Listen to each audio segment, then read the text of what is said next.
Hello friends, welcome back. मैं सचिन पांडे अपने YouTube channel में एक बार फिर आपका हार्दिक स्वागत करता हूं।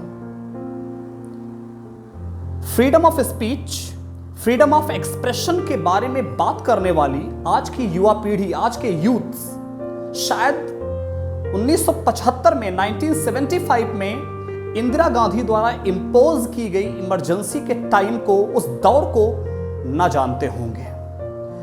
आज की युवा पीढ़ी आजादी के माहौल में खुलकर बातें करती है। हम अपनी बात को खुलकर किसी के सामने व्यक्त करते हैं, एक्सप्रेस कर पाते हैं। हम यहां तक कि अपने प्रधानमंत्री, अपने राष्ट्रपति की बुराई कर सकते हैं, लेकिन शायद इस युवा पीढ़ी को इमरजेंसी का वो दौर नहीं याद होगा। 46 साल पहले आज ही के दिन शुरू हुआ था भारतीय लोकतंत्र का सबसे काला अध्याय। The emergency which was imposed in India in 1975 by the then Prime Minister Indira Gandhi is considered the Black Day of the Indian history. Emergency के ऐलान के 13 दिन पहले ही इलाहाबाद में पड़ चुकी थी इसकी नींव। इमरजेंसी का जिक्र आते ही सबसे पहले याद आती है 25 और 26 जून 1975 की वो काली रात, जिस रात लिया गया था ऐसा फैसला जिसने न तो देश के अंदर हड़कंप मचाया बल्कि देश के बाहर भी मचा दिया था। ऐसा हड़कंप कि सारे लोग शॉक्ड रह गए, सन्न रह गए। जी हां, इसी रात भारत की तत्कालीन प्रधानमंत्री श्रीमती इंदिरा गांधी के अनुरोध पर भारत के तत्कालीन राष्ट्रपति श्री फखरुद्दीन अली अहमद ने इमरजेंसी यानी कि आपातकाल लागू करने के उस प्रस्तावित ड्राफ्ट पर अपने हस्ताक्षर कर दिए, जो था तो महज 4 लाइनों का, लेकिन जिसकी चर्चा 4 दशकों बाद भी खत्म होने का नाम नहीं लेती। सवाल यह उठता है कि आखिर आजाद भारत में मौलिक अधिकारों के सबसे बड़े पैरोकार, सपोर्टर रहे पंडित जवाहरलाल नेहरू से बिल्कुल अलग, उनसे बिल्कुल उलट उन्हीं की बेटी इंदिरा गांधी ने ऐसी राह क्यों पकड़ी? या सवाल यह भी है कि इमरजेंसी के जरिए फिरोज गांधी, जो कि प्रेस की आजादी कानूनी तौर पर सुनिश्चित करने के लिए जरूरी प्रावधान बनाते थे, आखिर उन्हीं की पत्नी इंदिरा गांधी ने इमरजेंसी के दौरान उन्हीं प्रावधानों को, उन्हीं कानूनों को क्यों पलट दिया? आजादी का गला क्यों घोंट दिया? इन सवालों के जवाब को तलाश करने के लिए हमें कुछ वर्ष पहले जो घटी घटनाएं हैं, हमें उन पर बारीकी से निगाह डालनी होगी। हम लोग विगत वर्षों में जो पास्ट में ऐसी घटनाएं घटी या जो भी ऐसे सियासी घटनाक्रम, पॉलिटिकल केओस जो हुए, हम लोग उनके बारे में थोड़ा सा स्टडी करेंगे, थोड़ा सा नॉलेज गैदर करने की कोशिश करेंगे कि आखिर वो क्या वजहें थी, वो रीजंस क्या थे कि इंदिरा गांधी को ऐसा डिसीजन लेना पड़ा। अपने विश्वस्त सिपह सालारों के बल पर उन्होंने ऐसा डिसीजन ले डाला जिसका काला धब्बा जीते जी इंदिरा गांधी तो खुद साफ ना कर पाई, किंतु उनके मरने के बाद भी आज भी कांग्रेस पार्टी, जब भी यह मुद्दा उठता है तो कांग्रेस पार्टी के नेता असहाय नजर आते हैं, इस मुद्दे पर बोलने के लिए तैयार नहीं होते। हम विगत वर्षों में घटे हुए उन घटनाक्रमों को हम लोग बारीकी से थोड़ा उन पर नजर डालेंगे, निगाह डालेंगे कि आखिर ये काला धब्बा हमारे देश में, ये काला अध्याय आखिर क्यों लगाया गया। तारीख 12 जून 1975, जगह इलाहाबाद हाई कोर्ट परिसर। पूरे देश की निगाहें यहां के जस्टिस जगमोहन लाल सिन्हा पर टिकी हुई थी। जस्टिस सिन्हा इंदिरा गांधी बनाम राजनारायण के मामले में अपना फैसला सुनाने वाले थे और यह मामला साल 1971 के चुनावों से जुड़ा हुआ था। जो लोकसभा के चुनाव हुए थे 1971 में, उस चुनाव में इंदिरा गांधी ने रायबरेली की सीट से चुनाव जीता था और राजनारायण को उन्होंने हराया हुआ था, और राजनारायण ने इन चुनावी नतीजों को हाई कोर्ट इलाहाबाद में चुनौती दे डाली। उन्होंने इंदिरा गांधी पर सरकारी मशीनरी के दुरुपयोग, चुनाव में घोटाले, भ्रष्टाचार के तमाम आरोप लगाए और यह मांग की कि इन चुनावों को रद्द कर दिया जाए। ये चुनाव सही तरीके से, मतलब इनमें जो इलेक्शन की सैंक्टिटी है वो मेंटेन नहीं की गई और इनको रद्द किया जाए। 12 जून को सुबह करीब 10 बजे जस्टिस सिन्हा अपने चैम्बर से कोर्ट रूम में आए और अपना फैसला सुनाने लगे और उस फैसले में उन्होंने भारत की तत्कालीन प्रधानमंत्री इंदिरा गांधी को चुनाव में धांधली का दोषी करार देते हुए चुनाव को रद्द कर दिया। और जस्टिस सिन्हा ने यह भी कहा कि आने वाले लगभग 6 सालों तक इंदिरा गांधी चुनाव नहीं लड़ सकेंगी। भारतीय इतिहास में ऐसा पहली बार हुआ था कि जब भारत के प्रधानमंत्री का चुनाव ही रद्द कर दिया गया। इंदिरा गांधी किसी भी कीमत पर प्रधानमंत्री की कुर्सी छोड़ने को तैयार नहीं थी। कुर्सी का मोह, कुर्सी का लालच, वो किसी भी कीमत पर यह कुर्सी छोड़ने को तैयार नहीं थी। उन्होंने हाई कोर्ट के इस फैसले को सुप्रीम कोर्ट में चुनौती दे डाली। अब यह फैसला सुप्रीम कोर्ट में पहुंचा। उन्होंने सुप्रीम कोर्ट से इस फैसले को रोकने की याचिका दायर कर दी और अगले ही दिन जस्टिस वी.आर. कृष्ण ने इस याचिका की सुनवाई करते हुए अपना ऐतिहासिक फैसला सुनाया। फैसला था, उन्होंने कहा कि जस्टिस कृष्णा ने यह कहा कि वे इस फैसले को पूरी तरीके से रोकेंगे नहीं। हाई कोर्ट ने, इलाहाबाद हाई कोर्ट ने जो भी फैसला सुनाया है वो फैसला एज इट इज रहेगा, लेकिन उस फैसले में उन्होंने पूरी तरीके से रोक न लगाते हुए ये कहा कि इंदिरा गांधी अपने प्रधानमंत्री के पद पर बनी तो रह सकती हैं, लेकिन वे संसद की कार्यवाही में भाग भी ले सकती हैं, अपने पद पर भी बनी रह सकती हैं। पार्लियामेंट की कोई भी कार्यवाही होगी, संसद की कार्यवाही होगी, उसमें वो भाग भी ले सकेंगी, लेकिन वोट नहीं कर पाएंगी, वो वोट नहीं डाल सकती है। सुप्रीम कोर्ट ने इंदिरा गांधी को थोड़ी सी राहत तो जरूर दी, लेकिन ये इंदिरा गांधी के लिए काफी नहीं था। इंदिरा गांधी के पास सिर्फ एक ही विकल्प था कि वे किसी और को प्रधानमंत्री नियुक्त कर दें, अपनी जगह पर वे किसी और को प्रधानमंत्री बना दें। लेकिन संजय गांधी, उनके बेटे संजय गांधी इस बात को लेकर राजी नहीं थे। अब एक तरफ इंदिरा गांधी को कोर्ट से राहत नहीं मिली, दूसरी तरफ प्रॉब्लम्स, इंदिरा गांधी की प्रॉब्लम्स बढ़ती गई। वहीं पर लोकनायक जेपी, आप सब इनको श्री जयप्रकाश नारायण के नाम से भी जानते हैं, जो जेपी के नाम से फेमस भी हुए। लोकनायक जयप्रकाश नारायण के नेतृत्व में पूरा विपक्ष सड़कों पर उतर आया। People started spontaneous demonstration against the government of Indira Gandhi. People, even the opposition was asking for the resignation of Indira Gandhi, कि आप इस्तीफा दीजिए। सुप्रीम कोर्ट के फैसले ने इंदिरा गांधी को राहत तो दी, लेकिन विपक्ष ने उन्हें, अपोजिशन पार्टी ने उन्हें राहत की सांस न लेने दिया। सारे के सारे नेता, बड़े बड़े नेता, लाल कृष्ण आडवाणी, अटल बिहारी वाजपेयी, जयप्रकाश नारायण, ये सारे के सारे बड़े नेता उस समय सड़कों पर उतर आए और इंदिरा गांधी से इस्तीफे की मांग करने लगे। विपक्ष आक्रामक होता जा रहा था और 24 जून को फैसला लिया गया कि जयप्रकाश नारायण दिल्ली के रामलीला मैदान में एक विशाल रैली आयोजित करेंगे। ध्यान से सुनिएगा, समझिएगा।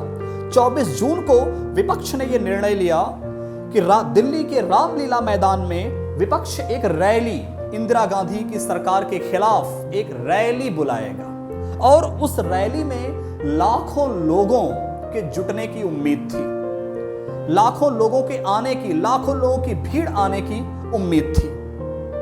लेकिन इसे काला इतिहास क्यों ना कहा जाए,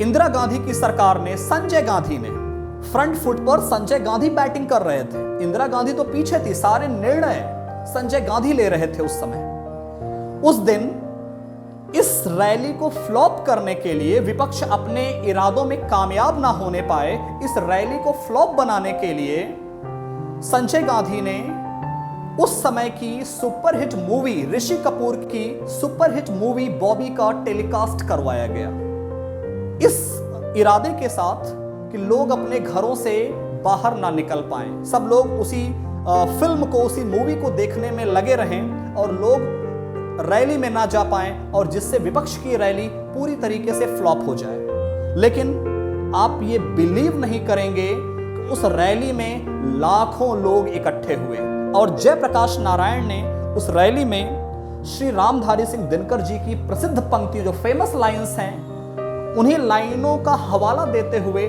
जनता को संबोधित किया। मानो मानो जनता हो फूल जिसे, जब चाहो उतार सजा लो दोनों में, अथवा कोई दुधमुही जिसे बहलाने के जंतर मंतर सीमित हो चार खिलौनों में। सिंहासन खाली करो कि जनता आती है, सिंहासन खाली करो कि जनता आती है। ये रामधारी सिंह दिनकर जी की प्रसिद्ध पंक्तियां थी और जयप्रकाश नारायण ने इन्हीं पंक्तियों का सहारा लेते हुए विपक्ष पर करारा हमला किया और इंदिरा गांधी को स्वार्थी तक कह डाला। महात्मा गांधी के आदर्शों से भटका हुआ बताते हुए इस्तीफे की मांग कर डाली। इंदिरा गांधी चौतरफा घिर चुकी थी। इधर जेपी की रैली खत्म हुई, उधर इंदिरा गांधी राष्ट्रपति भवन पहुंची और 25-26 जून के दरमियान उसी रात को भारत के तत्कालीन प्रधानमंत्री फखरुद्दीन अली अहमद से इमरजेंसी के ड्राफ्ट पर दस्तखत, हस्ताक्षर, सिग्नेचर करवा लिए और 26 जून की सुबह 6 बजे कैबिनेट की आपातकालीन बैठक बुलाई गई, इमरजेंसी मीटिंग बुलाई गई। देश को अभी भी इस फैसले की बिल्कुल भनक नहीं थी। पूरा देश अभी इस बात से अनजान था कि 26 जून को क्या होने जा रहा है, सुबह 6 बजे क्या होने जा रहा है। और करीब आधे घंटे चली कैबिनेट की मीटिंग में इंदिरा गांधी ने आकाशवाणी पर, हमारे देश में समाचारों का, न्यूज़ का एक स्रोत हुआ करता था, और इंदिरा गांधी ने इमरजेंसी लगाने की घोषणा कर डाली और यहीं से शुरू हुआ भारतीय इतिहास का सबसे काला अध्याय। हमारे देश के लिए ये एक बहुत ही बुरा दौर था। बुरे दौर की शुरुआत हो चली। विपक्षी नेताओं समेत कांग्रेस के नेताओं को भी जेलों में ठूंस दिया गया। जिन लोगों ने भी इस फैसले को चुनौती देने की कोशिश की, उन सभी को जेलों के पीछे ठूंस करके डाल दिया गया। नागरिकों से सारे अधिकार, इमरजेंसी का मतलब ही होता है कि your all fundamental rights are suspended. नागरिकों के सारे मौलिक अधिकार छीन लिए गए और देश में लोकतंत्र जैसी कोई चीज ना रह गई। अगले दिन अखबार भी न छप पाए, क्योंकि संजय गांधी के आदेश के अकॉर्डिंग, आदेश के अनुसार जो न्यूज़पेपर के ऑफिसेस थे उनकी बिजली काट दी गई थी। सोचिए, आज हम लोग फ्रीडम ऑफ एक्सप्रेशन की स्पीच की बात करते हैं, जरा इन चीजों को समझ करके तो देखिए। अखबारों के दफ्तरों की, जहां से समाचार पत्र छपते थे, वहां की बिजली काट दी गई, जिससे कि समाचार पत्र ना छप पाए और पब्लिक को इसके बारे में बिल्कुल भी भनक ना लग पाए। और जो अखबार छप भी रहे थे उन पर सख्त पाबंदियां लगाई गई। अखबारों में क्या छपना है, क्या नहीं छपना है, यह सेंसर होकर के जा रहा था। संजय गांधी जो चाह रहे थे, संजय गांधी जो भी चाह रहे थे, अखबारों में वही छप रहा था। या तो अखबार छप ही नहीं पाए, और जो भी अखबार छपे भी उनमें सरकार के विरोध में कुछ भी नहीं लिखा गया। सारी चीजें सरकार के फेवर में, पक्ष में करके लिखी गई और अखबारों के दफ्तरों में सरकारी अफसरों को तैनात कर दिया गया। ये एक तरह का मतलब जो मीडिया, जो फ्रीडम ऑफ एक्सप्रेशन था मीडिया का, प्रेस की जो फ्रीडम थी, उसको स्नैच कर लिया गया। मीडिया भी उस समय फ्री नहीं थी। आज देखिए, आजकल के हमारे जो पत्रकार हैं, सो कॉल्ड जर्नलिस्ट हैं, वो कुछ भी कहते हैं, तमाम तरह की अच्छी बुरी बयानबाजी करते हैं, लेकिन वो उन दिनों को नहीं याद करते। मीडिया का भी उत्पीड़न किया गया, एक्सप्लॉइट किया गया, और आपातकाल लगते ही अखबारों पर सेंसर बैठाया गया। सारी न्यूज सेंसर होकर के जाने लगी। और इसको, जैसा कि मैंने कहा कि अखबार में क्या छपना है, क्या नहीं छपना है, यह सब संजय गांधी जी तय कर रहे थे, उनके थ्रू होकर के जा रहा था। संजय गांधी के कहने से ब्रॉडकास्टिंग मिनिस्टर को चेंज कर दिया गया और उस दिन उस समय के जो सूचना प्रसारण मंत्री थे, ब्रॉडकास्टिंग मिनिस्टर थे विद्याचरण शुक्ल जी, उन्होंने ये कहा कि पत्रकारों की फ्रीडम ले ली गई, सरकार ने सेंसर लगा दिए, सारे समाचार चाहे पीटीआई रहे हो, press trust of India, Uni रहे हो, हिंदुस्तान रहे हो, समाचार भारती, सबको उन्होंने खत्म कर दिया। सबको एक ही जितने भी एजेंसीज थी सबको एक एजेंसी में मर्ज कर दिया गया। आज आप देखिए डिफरेंट एजेंसीज हैं न्यूज की, पीटीआई है, यूएनआई है, हिंदुस्तान समाचार है, लेकिन उस समय क्या किया गया, ये जो डिफरेंट एजेंसीज थी इन सबको एक ही एजेंसी में, समाचार एजेंसी का नाम था, उसी में मर्ज कर दिया गया। और इसके लिए ब्रॉडकास्टिंग मिनिस्टर ने 6 संपादकों की सहमति से प्रेस के लिए आचार संहिता लगा दी, उस पर आचार संहिता लगा दी। प्यारे दोस्तों, मैं आपको एक बात विशेष तौर पर बताना चाहता हूं, केवल एक न्यूज़पेपर ऐसा था जो झुकने को तैयार नहीं था। सारे न्यूज़पेपर, सारे एडिटर्स सब झुक गए। जितने भी बड़े बड़े the Hindu, the times of India, जितने भी बड़े बड़े समाचार पत्र हुआ करते थे, सारे के सारे सबने घुटने टेक दिए, नील डाउन हो गए। लेकिन सिर्फ एक समाचार पत्र ऐसा था जिसने सही चीज को छापना शुरू भी किया और बंद भी नहीं किया। उस पर तमाम उत्पीड़न किया गया, तमाम तरह के आरोप लगाए गए, कष्ट दिए गए, बिजली काट दी गई, और वो समाचार पत्र था द इंडियन एक्सप्रेस। आपने नाम जरूर सुना होगा, द इंडियन एक्सप्रेस। बिजली के तार काट दिए गए, गिरफ्तारियां हुई, लेकिन इसका प्रकाशन नहीं रोक पाया गया। अगर किसी भी समाचार पत्र को तंग किया गया तो सबसे ज्यादा इंडियन एक्सप्रेस को ही तंग किया गया, और यहां तक कि दिल्ली नगर निगम द्वारा कब्जा करके उस पर बेचने का भी प्रयास किया गया। जो दिल्ली की जो म्युनिसिपैलिटी नगर निगम थी, उसने समाचार पत्र के कार्यालय पर कब्जा करके उसको सेल करने की भी कोशिश की, और इन सब की कार्यवाहियों से जो वहां के मालिक थे द इंडियन एक्सप्रेस के, बड़े परेशान हुए।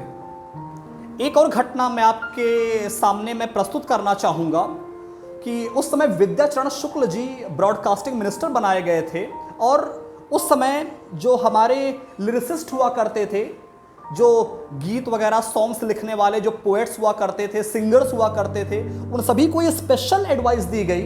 सारे जितने भी फेमस सिंगर्स थे, लिरिसिस्ट कंपोजर्स थे, उन सबको ये इंस्ट्रक्शन दिए गए कि आप लोग गवर्नमेंट की एप्रिसिएशन में ही सारी बातें लिखेंगे। उनको ये स्ट्रिक्ट ऑर्डर्स दिए गए कि आप लोग इंदिरा गांधी की गवर्नमेंट के फेवर में ही सारी बातें, सारे सॉन्ग्स आप कंपोज करेंगे। लेकिन उस समय के legendary iconic Bollywood singer Shri Kishore Kumar साहब ने इस आदेश को मानने से साफ इनकार कर दिया, और इधर उन्होंने आदेश को मानने से इनकार किया और उधर उनको भी प्रताड़ित किया गया। उन पर 2 सालों का लगभग बैन लगा दिया गया। उनके सॉन्ग्स रेडियो पर बजने बंद हो गए, उन पर इनकम टैक्स के छापे तक पड़े, रेडियो पर उनके गाने बजने बंद हो गए, और इनकम टैक्स के तमाम छापे उनके ऊपर पड़े। और उस समय उनकी एक फिल्म रिलीज होने वाली थी, अमृत नाहटा की फिल्म थी किस्सा कुर्सी का, उस पर भी बैन लगा दिया गया। और गुलजार साहब की आधी फिल्म पर भी बैन लगा दिया गया। इस प्रताड़ना से कोई नहीं बच पाया। और जैसा कि मैंने आपको पहले जिक्र किया कि जयप्रकाश नारायण की रैली को फ्लॉप करने के लिए पूरे दिन ऋषि कपूर की सुपरहिट मूवी बॉबी को टेलीकास्ट किया गया। अमृत नाहटा की फिल्म किस्सा कुर्सी को जबरदस्ती बर्बाद करने की कोशिश तक की गई, और किशोर कुमार जैसे सिंगर्स को ब्लैक लिस्टेड कर दिया गया, ब्लैक लिस्ट में डाल दिया गया। ये किसी प्रताड़ना से कम नहीं था। इमरजेंसी के ही दौरान संजय गांधी ने नसबंदी का भी प्रोग्राम चलाया था। आप सभी को पता होगा कि नसबंदी का प्रोग्राम इमरजेंसी के दौरान ही लगाया गया था, और इस दौरान लोगों को जबरदस्ती पकड़ कर उनकी नसबंदी की गई, और लाखों लोगों को जेलों में डाल दिया गया। पूरा देश एक बड़ी जेल बनकर रह गया और इंदिरा गांधी ने नए नए कानून लाकर संविधान को, हमारे कॉन्स्टिट्यूशन को कमजोर करने की कोशिश की और लोगों को लालच देने के लिए, नसबंदी कराने की प्रेरणा देने के लिए, नसबंदी कराने के लिए प्रेरित करने के लिए लोगों को घी का डिब्बा और घड़ी का लालच दिया गया। जो लोग नसबंदी कराने आते थे उनको घी का डिब्बा और घड़ी दी जाती थी। ये लालच दिए गए। इस भयंकर त्रासदी, ये किसी त्रासदी से कम नहीं था और इस भयंकर त्रासदी से हमारा देश लगभग 21 महीनों तक झेलता रहा। ये त्रासदी 21 महीनों तक चलती रही और 1977 में ये घोषणा की गई कि देश में फिर से चुनाव होंगे। 1977 में फिर से इलेक्शंस कराए गए और इस इलेक्शन में देश की जनता ने इंदिरा गांधी को सबक सिखा ही दिया। इंदिरा गांधी और संजय गांधी दोनों बुरी तरीके से चुनाव हार गए और इसके बाद 21 मार्च 1977 को आपातकाल खत्म हो गया। 1977 को आपातकाल तो खत्म हुआ, लगभग 2 सालों तक चला। यह आपातकाल खत्म तो हो गया, लेकिन ये जो काला वक्त था, ये जो काला अध्याय था, जिसका दर्द, जिसकी पीड़ा लोगों के दिलों में आज भी जिंदा है, देश आज भी उसे भुला नहीं पाया है। अंत में मैं यही कहना चाहूंगा कि हमारे देश की युवा पीढ़ी को एजुकेशन के इंपॉर्टेंस को समझना पड़ेगा। फ्रीडम ऑफ स्पीच और फ्रीडम ऑफ एक्सप्रेशन को किसी गलत दिशा में ले जा करके कुछ ऐसा नहीं करने की कोशिश करनी चाहिए कि हमारे देश पर संकट आए। हमारा देश पहले है, देश पहले है, बाकी चीजें बाद में हैं। देश हमसे नहीं है, हम देश से हैं। ये देश है तब हम हैं और इस देश का भविष्य भी हमारे देश के यूथ पर है, युवा पीढ़ी पर है, युवा के कंधों पर है। सो आई होप आज के वीडियो में हमने 1975 में इंपोज की गई इमरजेंसी को सही ढंग से समझाने की कोशिश की और आप सभी ने इस वीडियो को एंजॉय किया। And if you have really liked it, please share, subscribe and comment. See you soon in my next videos. Thank you so much.